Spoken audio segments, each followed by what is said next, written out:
Welcome to the new lecture on Economy Chapter 2, which is Sectors of Indian Economy. Previous class में हमने बात करी थी different sectors of economy पे। उसके अलावा हमने ये देखा था कि ये सारे sectors primary, secondary and tertiary sector एक दूसरे पे इंटरडिपेंडेंट है और इंटरलिंक्ड है। अगर उसमें से एक सेक्टर को भी हटा दिया जाए तो बाकी के दो सेक्टर्स का वर्किंग पॉसिबल नहीं हो पाएगा। इसीलिए हमने यहाँ पे कुछ एग्जाम्पल्स देखे थे। उसके अलावा हम लोग ने तीनों सेक्टर्स को कंपेयर करा था। कैसे कि तीनों sectors size wise, employment wise, production wise सब सारे सेक्टर्स अलग अलग हो सकते हैं। उसके अलावा हमने एक डबल काउंटिंग वाला कॉन्सेप्ट देखा था कि हम डबल काउंटिंग ना हो इसीलिए हमेशा गुड्स एंड सर्विसेज की फाइनल वैल्यू लेते हैं। और फाइनल वैल्यू लेने के बाद हमने ये एक जीडीपी नाम का कॉन्सेप्ट पढ़ा था जिसमें हमने तीन चीज़ें देखी थी। Value of final goods and services, उसके अलावा पर्टिकुलर ईयर में होनी चाहिए और डेफिनेट एरिया में होनी चाहिए या फिर कंट्री की बाउंड्री में होनी चाहिए।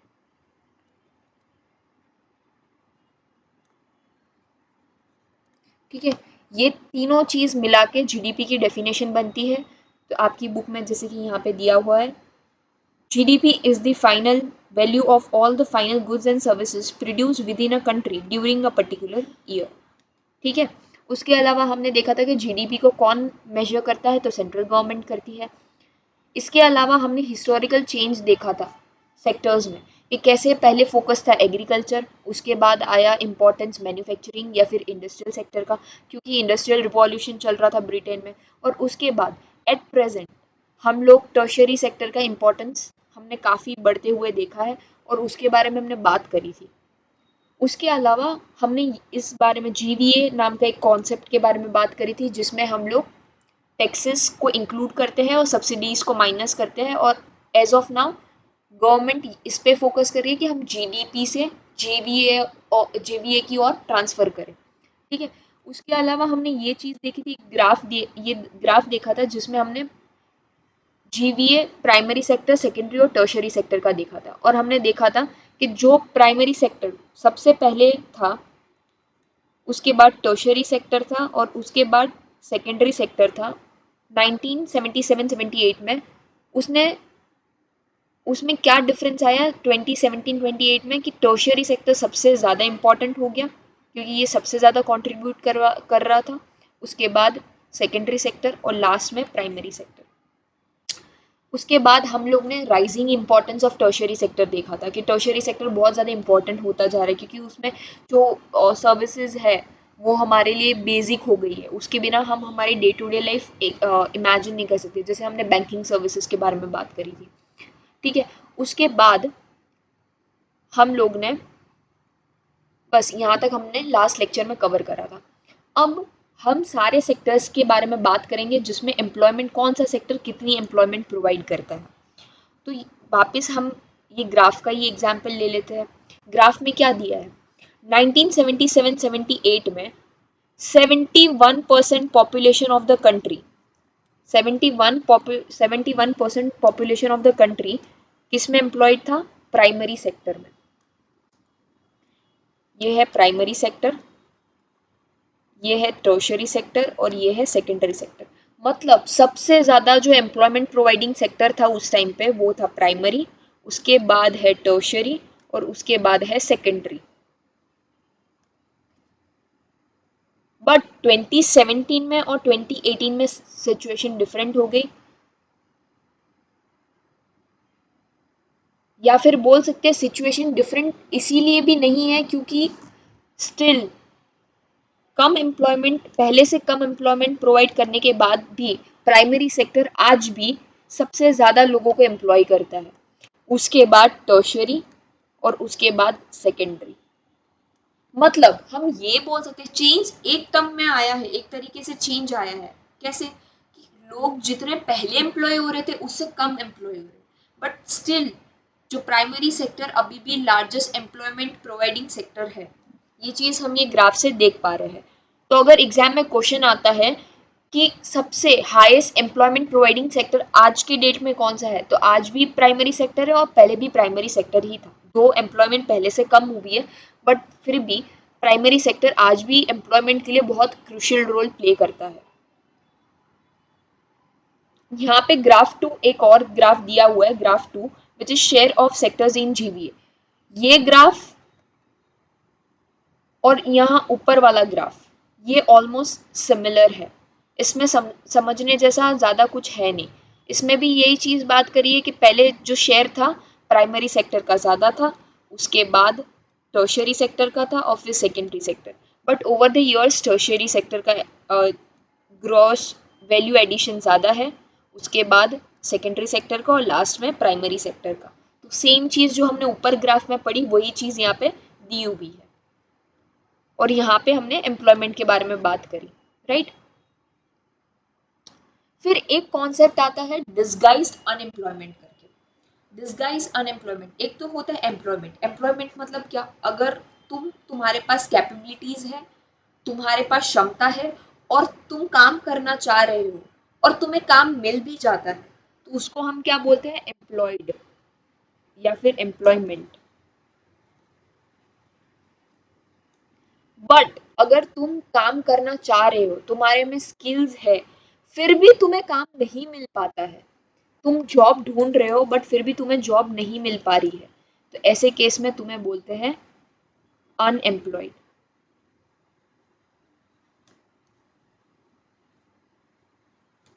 ठीक है।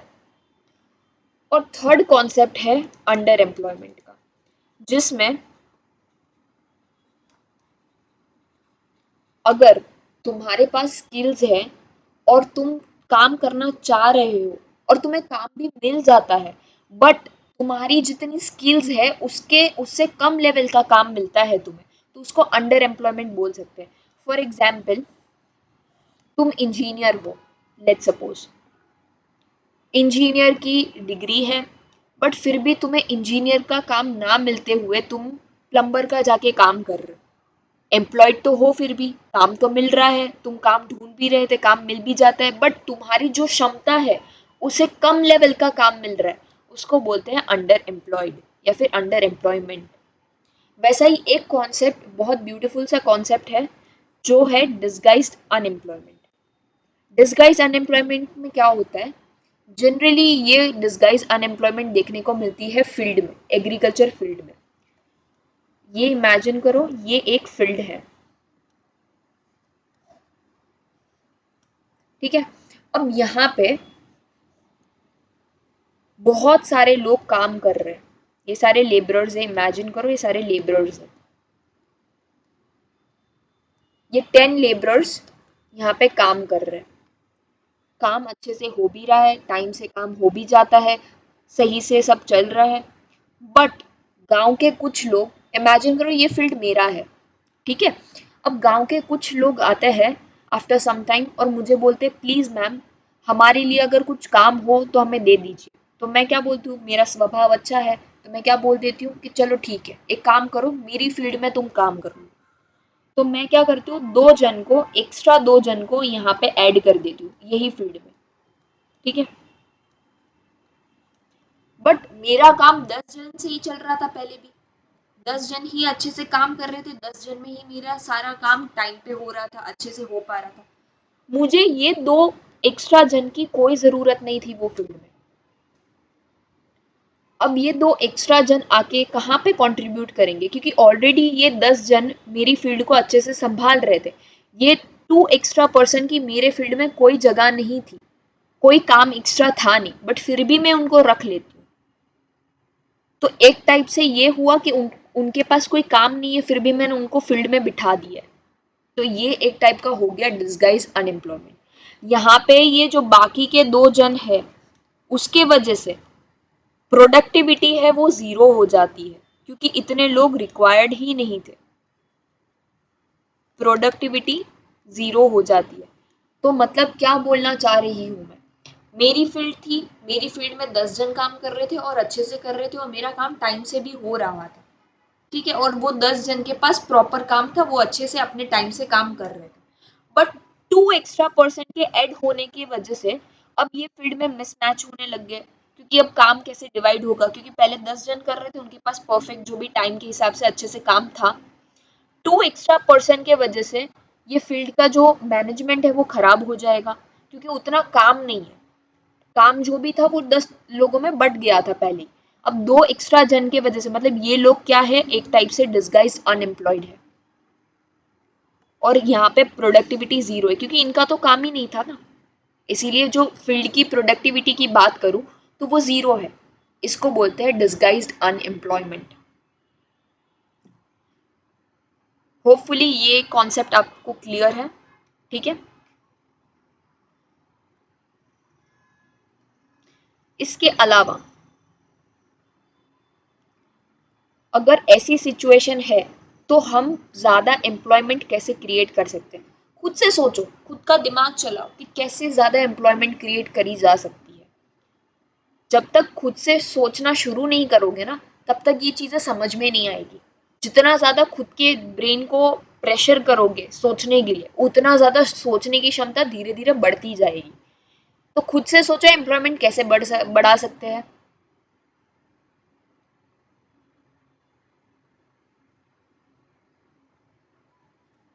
ठीक है, एम्प्लॉयमेंट को बढ़ाने के बहुत सारे तरीके हैं। अगर मैं एग्रीकल्चर की ही बात करूं, ठीक है, अगर जो फार्मर्स है वो एग्रीकल्चर में इन्वॉल्व है, अगर एग्रीकल्चर के सिवा भी वो कुछ और काम कर सकते हैं, जैसे कि वो एनिमल हस्बेंड्री कर सकते हैं।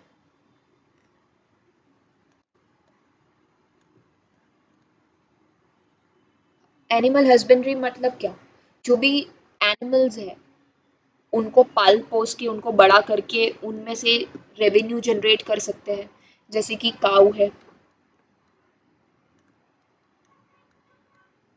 बफेलो है, गॉट है, ये सारे, इनसे कैसे रेवेन्यू जनरेट करी जा सकती है, इनका मिल्क बेच के।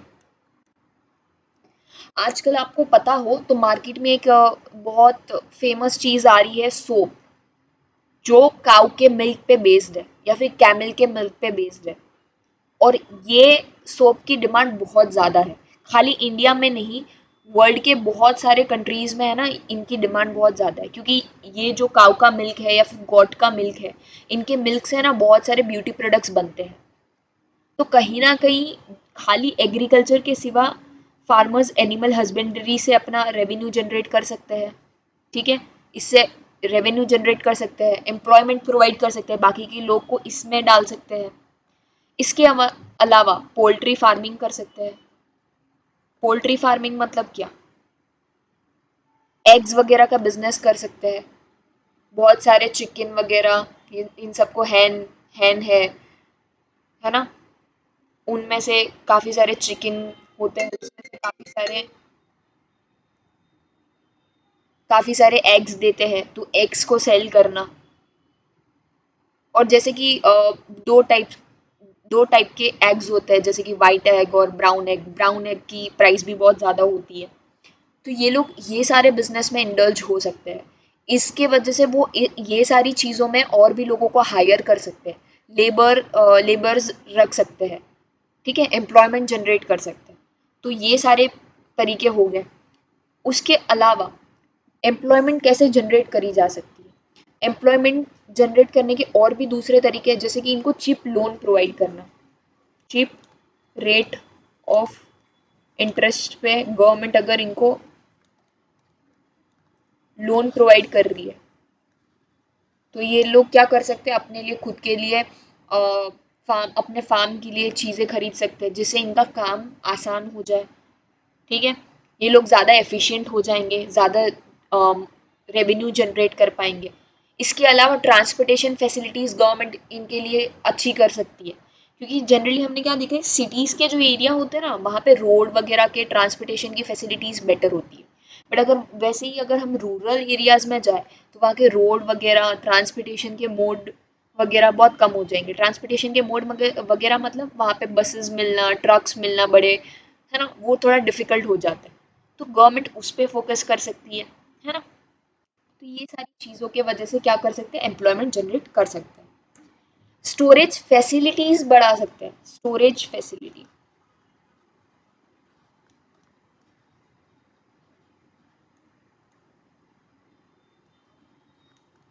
स्टोरेज फैसिलिटी का मतलब क्या है, काफ़ी बार क्या होता है, ये जो फार्मर्स वगैरह कोई भी लाइक क्रॉप्स वगैरह प्रोड्यूस कर रहे हैं, उसके बाद क्या होता है, इन लोग को है ना, इनके क्रॉप्स को स्टोर करना पड़ता है। ऐसा नहीं कि इनको डायरेक्टली कोई कंज्यूमर मिल जाएगा या फिर कोई फर्म वगैरह होगी वो डायरेक्ट इनके जो भी क्रॉप्स वगैरह प्रोक्योर कर लेगी। ऐसे केसेस में क्या करना पड़ेगा, फार्मर्स को वेट करना पड़ेगा, और वेट करने के चक्कर में काफ़ी बार क्या होता है, इनके क्रॉप्स वगैरह खराब हो जाते हैं क्योंकि इनके पास प्रॉपर स्टोरेज फैसिलिटी या फिर वेयर हाउसेज नहीं है।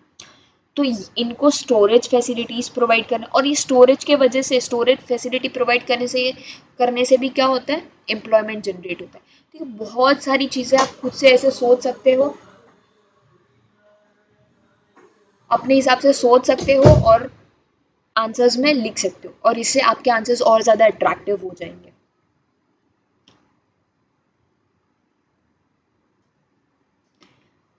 गवर्नमेंट ने एक अच्छा सा कॉन्सेप्ट निकाला था, एक अच्छी सी स्कीम निकाली थी जिसके वजह से एम्प्लॉयमेंट जनरेट हो, वो हम आगे के सेक्शन में बात करेंगे। उसके अलावा a study was conducted by erstwhile planning commission, now known as NITI Aayog, estimates that nearly 20 lakh jobs can be created in education sector alone।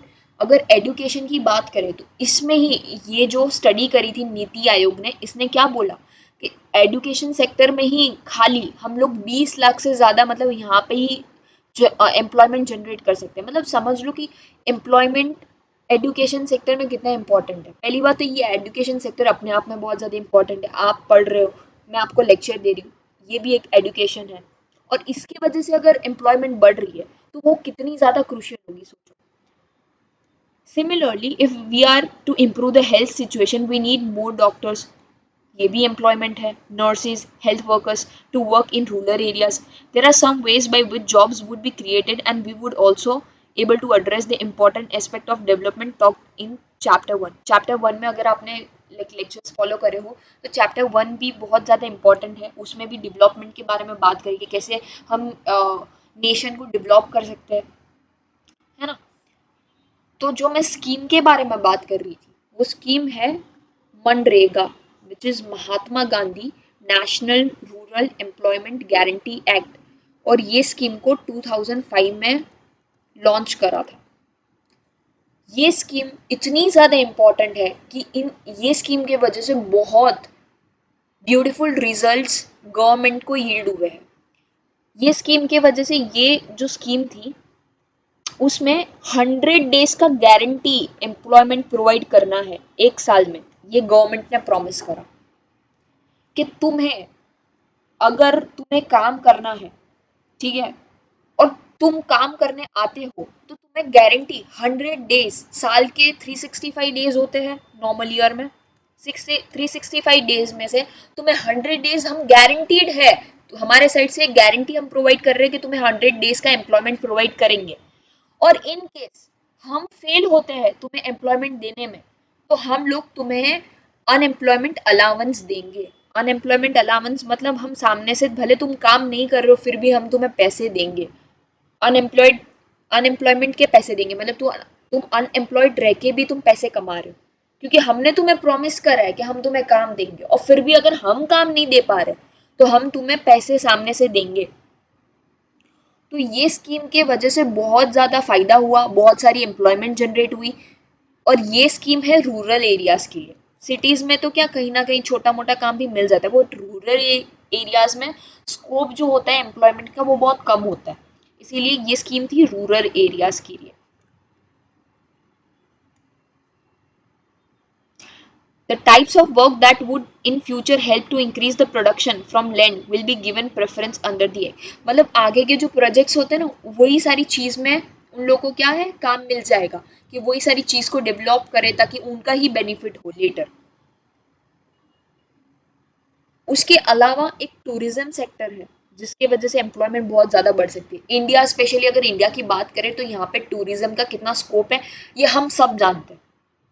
हर एक स्टेट की बात करें ना तो टूरिज्म की 10 to 20 प्लेसेस आराम से मिल जाएगी स्टेट वाइज, जो बहुत ज़्यादा फेमस है, जहाँ पे विजिट करना मतलब वर्ल्ड में फेमस है, खाली इंडिया में नहीं। जैसे कि इंडिया में हम लोग जान रहे हैं कि जैसे अयोध्या है, तो खाली अयोध्या खाली हम इंडियन पीपल नहीं जानते, बाहर के लोगों में भी अयोध्या का बहुत ज़्यादा इम्पोर्टेंस है। उनके उनके माइंड में भी उसकी बहुत ज़्यादा वैल्यू है। तो टूरिज्म के वजह से कहीं ना कहीं टूरिज्म को प्रमोट करके भी हम बहुत अच्छी एम्प्लॉयमेंट, बहुत सारी एम्प्लॉयमेंट जनरेट कर सकते हैं। और जो एम्प्लॉयमेंट जो ये स्कीम बताई, वो है पार्ट किसका है, राइट टू वर्क, मतलब एक गारंटी स्कीम है, और ये पार्ट है किसका, राइट टू वर्क का। अब इसके अलावा हमने सेक्टर्स को कुछ तरीके से डिवाइड करा है, एक डिवीजन करा है। कैसे, जैसे सेक्टर है तो वो दो हिस्सों में डिवाइडेड है, which is organised and unorganised. अब नाम से क्या समझ में आ रहा है, ऑर्गेनाइज सेक्टर, अनऑर्गेनाइज सेक्टर, क्या समझ पा रहे हो आप लोग? थोड़ा सा खाली आइडिया लगाओ, आइडिया मतलब लगाओ कि और ऑर्गेनाइज के नाम से क्या समझ में आता है, उसका लिटरल मीनिंग क्या होता है ऑर्गेनाइज का। मैं ऐसा बोलूं, मैंने मेरा सारा वर्क ऑर्गेनाइज करके रखा है। ऑर्गेनाइज का मतलब क्या, मैंने अच्छे से सेट करके रखा है, प्लान करके रखा है, एक एक मैनर में, प्रॉपर मैनर में। बट अनऑर्गेनाइज की बात करो तो वो ऑर्गेनाइज से कंप्लीटली ऑपोजिट है। मतलब मैंने मेरा काम अच्छे से ऑर्गेनाइज करके नहीं रखा है, कुछ प्रॉपर प्लान नहीं है, चीज़ें बहुत ज़्यादा मेरे काम में बहुत ज़्यादा मिसमैच हो रहा है कहीं ना कहीं, अनऑर्गेनाइज वो हो गया। तो ऑर्गेनाइज सेक्टर मतलब पूरे सेक्टर, जितने भी हमने सेक्टर्स पढ़े उसमें क्या है, ऑर्गेनाइज सेक्टर और अनऑर्गेनाइज सेक्टर। तो ऑर्गेनाइज का मतलब क्या है, यहाँ पे रेगुलर एम्प्लॉयमेंट होती है। यहाँ पे ऐसा नहीं है, देखो अगर हम उसमें क्या है, लेबरर्स जो भी वर्कर्स जो भी काम कर रहे हैं ऑर्गेनाइज सेक्टर में, उनके पास क्या होता है, उनके पास जो भी एम्प्लॉयमेंट के टर्म्स होते हैं ना वो प्रॉपर होते हैं। Organized sector covers those enterprises or places of work where the terms of employment are regular and people have assured work। मतलब ऐसा नहीं कि तुम काम पे आओगे, तुम्हारे पास काम है, तुम्हारे पास काम होगा कि नहीं उसकी कोई गारंटी नहीं। तुम काम आओगे, अगर हमारे पास काम होगा देने के लिए तो we will provide you work, otherwise आप जा सकते। ऐसा नहीं होता ऑर्गेनाइज सेक्टर में, वहाँ पे टर्म्स ऑफ एम्प्लॉयमेंट फिक्स्ड होते हैं, रेगुलर होता है। ठीक है। दूसरा यहाँ पे क्या होता है, यहाँ पे बहुत सारे जो भी वर्कर्स हैं उसको बहुत बेनिफिट्स मिलते हैं। जैसे कि उनका एनवायरमेंट कंडीशन, जो वर्किंग कंडीशन होती है ना वो बहुत अच्छी होती है। जैसे उनको रेगुलर लीव मिलती है, पेड लीव्स मिलती है, वो मतलब लीव ले भी रहे हैं ना तब भी उनको पैसे मिलेंगे। ठीक है। उनको बोनस मिलता है अगर वो ओवर टाइम काम कर रहे हैं तो। ठीक है। उनकी जो भी उनको मिनिमम वेजेस के अंदर उनको मतलब अच्छे से वेजेस मिलते हैं, जितना वो काम कर रहे हैं ना उस हिसाब से वेजेस मिलते हैं। उनका एक्सप्लॉयटेशन नहीं होता है। ठीक है। उनका क्या होता है कि उनको उनका एक टाइप की सिक्योरिटी मिलती है, जैसे कि उनको निकाल नहीं सकते। कैसे नहीं कि कभी भी मन चाहे, अगर ओनर का मन हुआ तो वो कभी भी ऐसा बोले कि ठीक है लाइक अब हम तुम्हें नहीं रखेंगे, तुम अब निकल जाओ, हमारे पास काम नहीं, ऐसा नहीं कर सकते। तो ऐसे केसेस में क्या होता है कि एक जो भी वर्कर है या फिर लेबर है वो बहुत सिक्योर फील करता है। ठीक है, क्योंकि उसके पास सारी बेनिफिट्स है, उसके पास प्रॉपर वर्किंग कंडीशंस है, उसके पास पेड लीव्स है, उसके पास अगर वो ओवर टाइम काम कर रहा है तो उसको बोनस मिल रहा है। ठीक है। तो ये सारी चीजें ऑर्गेनाइज सेक्टर में होती है। बट अगर ऑपोजिट, उसके ऑपोजिट की बात करें अनऑर्गेनाइज सेक्टर, तो अनऑर्गेनाइज सेक्टर बहुत ज्यादा मतलब एक बोल सकते हैं ना कि बहुत गलत सिनेरियो हो जाता है, जिसमें क्या होता है कि यहाँ पे लॉन्ग आवर्स के लिए या फिर फिक्स वर्किंग आवर्स नहीं होते। उसके अलावा यहाँ पे अगर वर्कर काम कर रहा है ओवर टाइम तो उसको एक्स्ट्रा वेजेस नहीं मिलते। उनको कभी भी फायर कर दिया जाता है उनकी जॉब से। अगर जो ओनर है उसको लगता है कि इसका अब काम नहीं है पर्टिकुलर इंसान का, ठीक है, तो वो लेबर को कभी भी हटा सकता है। उनके पास पेड लीव्स नहीं होते हैं, ठीक है, उनके पास फिक्स वेजेस नहीं होते हैं, ठीक है। तो ये सारी जितनी भी उनके पास, हाँ सबसे इम्पोर्टेंट, उनके पास अच्छा सा वर्किंग कंडीशन नहीं होता है। वो कोई भी कंडीशन में काम कर रहे होते हैं, मतलब खाना भी अगर उनको वहाँ पे लेबरर्स होते तो उनका खाना भी जो भी होता है ना बहुत खराब मिलता है, क्वालिटी का खाना नहीं मिलता है उन लोग को। तो ये सारी जितनी भी प्रॉब्लम्स होती है वो किस में होती है, अनऑर्गेनाइज सेक्टर में, ठीक है। इसके अलावा हम बात करें how to protect the workers in unorganised sector, तो ये खुद भी आप समझ सकते हैं कि अनऑर्गेनाइज सेक्टर में इतनी सारी प्रॉब्लम्स है, तो जो भी कैसे हम प्रोटेक्ट कर सकते हैं, तो हम ऑर्गेनाइज सेक्टर के एग्जाम्पल्स लेके ये आंसर इसको कैसे फ्रेम करोगे आप, अनऑर्गेनाइज सेक्टर में जो भी प्रॉब्लम्स है उसका आंसर हम ऐसे फ्रेम करेंगे कि हम और ऑर्गेनाइज सेक्टर के बारे में बात करेंगे कि उसमें कैसे चीज़ें बेटर है और वैसे कैसे हम अनऑर्गेनाइज सेक्टर में ला सकते हैं। जैसे कि जैसे इनके लिए फिक्स वर्किंग आवर्स करना,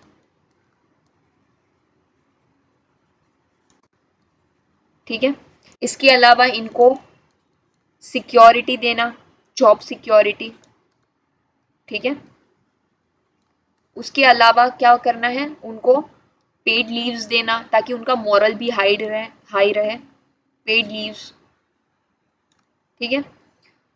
ये जो भी चीज़ें हमने ऑर्गेनाइज सेक्टर में पढ़ी वो किसका पार्ट बन जाएगी, how to protect workers in unorganised sector. तो वो जो भी चीज़ें जो अच्छी है ऑर्गेनाइज सेक्टर की उसका एग्जाम्पल लेके हम यहाँ पे डाल सकते हैं। यहाँ पे एक लॉज बनाना ताकि ओवर एक्सप्लॉइटेशन ना हो, ठीक है, लॉज रिक्वायरमेंट है कि ओवर एक्सप्लॉइटेशन नहीं हो, किनका, लेबरर्स का। तो ये सारी चीज़ें हम यहाँ पे लिख सकते हैं। इसके अलावा जो सेक्टर्स है उसको एक और तरीके से बेस्ड ऑन ओनरशिप डिवाइड करा है। जैसे कि क्या है, बेस्ड ऑन ओनरशिप, कि इसको कौन ओन कर रहा है। तो ओनरशिप के बेसिस पे अगर सेक्टर्स की बात करें तो ये दो पार्ट्स में डिवाइडेड है, which is public sector and private sector. क्या डिफरेंस है पब्लिक और प्राइवेट में? पब्लिक सेक्टर मतलब जहां पे गवर्नमेंट का कंट्रोल है, गवर्नमेंट सारी चीजें कंट्रोल कर रही है, गवर्नमेंट की चीजें हैं, और यहाँ पे प्राइवेट सेक्टर अपने पैर नहीं घुसा सकता, ठीक है, क्योंकि पब्लिक सेक्टर का होल्ड है यहाँ पे। पब्लिक सेक्टर की एग्जांपल्स ले तो Indian railways,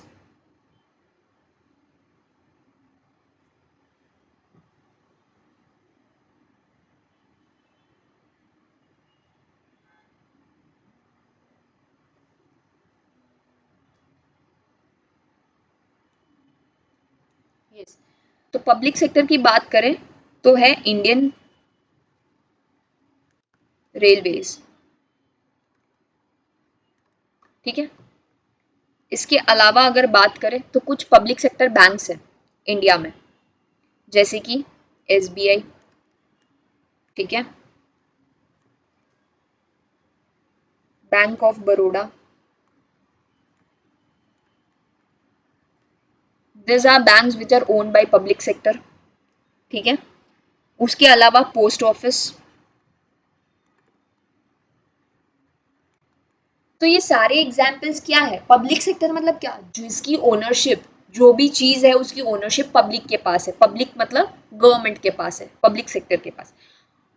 on the other hand अगर प्राइवेट सेक्टर की बात करें तो जैसे कि Reliance company owned by,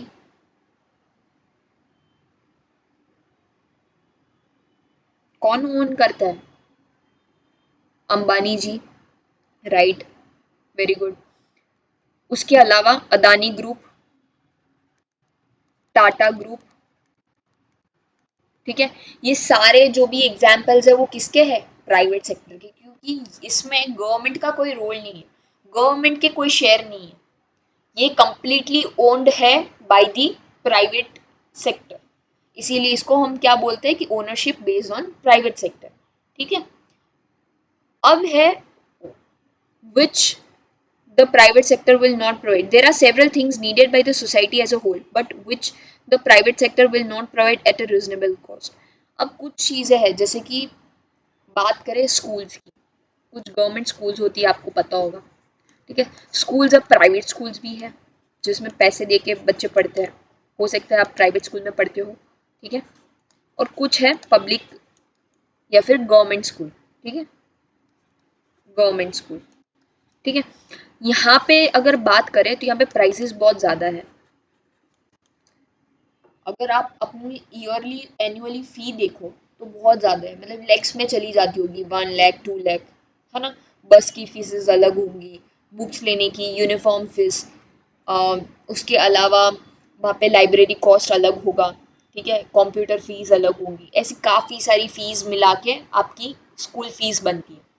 but on the other hand government provide करती है जो, वो क्या है, क्वालिटी एजुकेशन भी प्रोवाइड करती है। काफ़ी सारी अभी गवर्नमेंट जो भी स्कूल्स हैं वो क्वालिटी एजुकेशन प्रोवाइड करती है। पहले क्या था कि गवर्नमेंट स्कूल्स थी ना, उसमें proper quality of education provide नहीं करते थे। बट ओवर दी ईयर्स चीज़ें चेंज हो रही है, और अब गवर्नमेंट स्कूल्स भी बहुत ज़्यादा क्वालिटी एजुकेशन प्रोवाइड कर रही है। खाना मिल जाता है आपको फ्री में गवर्नमेंट स्कूल्स में। मिड डे मील स्कीम के नाम बारे में आपको शायद पता हो। मिड डे मील स्कीम में क्या है, आपको प्रॉपर मील मिलेगा जिसमें आपको अच्छा सा न्यूट्रियस खाना मिलेगा, ठीक है। इसीलिए हम अगर बात करें कि कुछ चीज़ें हम अभी भी as of now still we rely on the government sector या फिर public sector for the services. जैसे कि हम बात करें हेल्थ सेक्टर की, हेल्थ सेक्टर में भी सेम सिचुएशन है। अगर आप जाओ ना प्राइवेट हॉस्पिटल्स में तो बहुत ज़्यादा चार्ज करते हैं वो लोग। छोटी चीज़ का अगर खाली हेल्थ चेकअप के लिए भी जा रहे हो ना तो थाउजेंड्स में 2000 5000 चार्ज कर लेते हैं। बट वही अगर आप गवर्नमेंट हॉस्पिटल जा रहे हो तो वहाँ पे आपको फ्री में आपका हेल्थ चेकअप हो जाता है। इसीलिए हमें गवर्नमेंट सेक्टर भी हमारे लिए इम्पॉर्टेंट है, पब्लिक सेक्टर भी इम्पॉर्टेंट है और प्राइवेट सेक्टर भी इम्पॉर्टेंट है। क्योंकि हर जगह पे मे भी ऐसा हो सकता है जहाँ पे पब्लिक सेक्टर चीज़ें प्रोवाइड नहीं कर पाए, क्वालिटी की चीज़ें प्रोवाइड नहीं कर पाए, ऐसे केसेस में प्राइवेट सेक्टर प्रोवाइड करता है। तो इसीलिए दोनों का होना बहुत ज़रूरी है। और काफ़ी काफ़ी सारी जगह पे एक ये भी इशू आता है ना कि प्राइवेट सेक्टर ने उसके, क्योंकि वहाँ पे क्या है कि अभी इतनी लिमिटेशंस नहीं रही है पहले की जितनी, तो प्राइवेट सेक्टर क्या करता है, बहुत बहुत हाई प्राइजेस डिमांड करते हैं। मतलब लोगों को है ना इतना ज़्यादा एक्सप्लॉइट करते हैं, मतलब छोटी छोटी चीज़ के लिए अगर इनके पास जाओ, जैसे स्कूल्स जाओ प्राइवेट स्कूल्स, तो इतना हाई फीस लेना। गवर्नमेंट अरे सॉरी प्राइवेट हॉस्पिटल्स जाओ तो वहाँ पे बहुत ज़्यादा अमाउंट चार्ज करते हैं। खाली मैंने बोला ना कि हेल्थ चेकअप के लिए वो बहुत ह्यूज अमाउंट चार्ज करते हैं। तो ये क्या कर रहे हैं, कहीं ना कहीं पब्लिक को एक्सप्लॉइट कर रहे हैं। इसीलिए भी हमारे लिए गवर्नमेंट सर्विसेज उस टाइम पे बहुत इंपॉर्टेंट हो जाती है, ठीक है।